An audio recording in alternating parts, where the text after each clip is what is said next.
Hello friends, welcome to Learn One. In previous lecture, we have learned the theory portion of instance methods.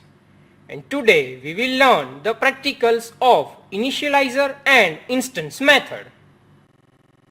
So let's start with initializer method.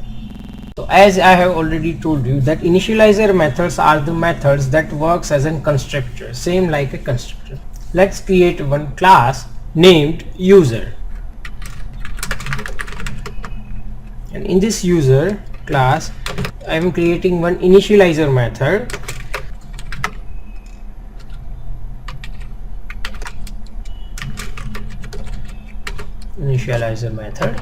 And here is the definition of that method.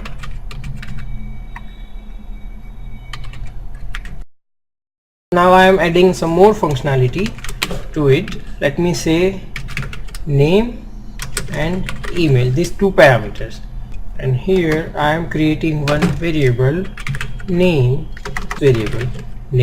and email equal to email. Now here let's create one instance method, that is, let me say this method is for getting username. So definition would be if get username, and it will return name. So this is our definition of instance method. And now here below we will first create an user object, and on that object we will fire this method. So let's create one object, that is username user dot new, and we will pass two parameters as we have initializer method, that is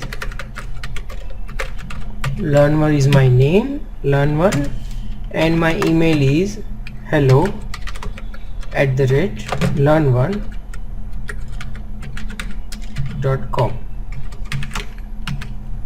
This will fire my method initializer method. And now here I am accessing this instance method on my new object, that is username. User object equal to username dot get username, and here I will print this out to test. My name is, and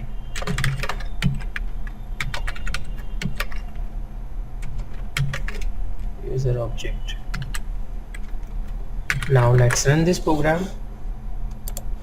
So we need to again go to the console, and we need to reach to the directory where the program is created, and need to fire the command ruby and our file name. Fire it again. So here we will see the output, my name is learn1.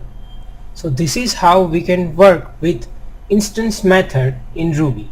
What we need to do in mind is, first of all, we need to define the instance method that will be called upon the object of any class that you want to create, and then after we will work with instance method. So this is how we can work with instance method.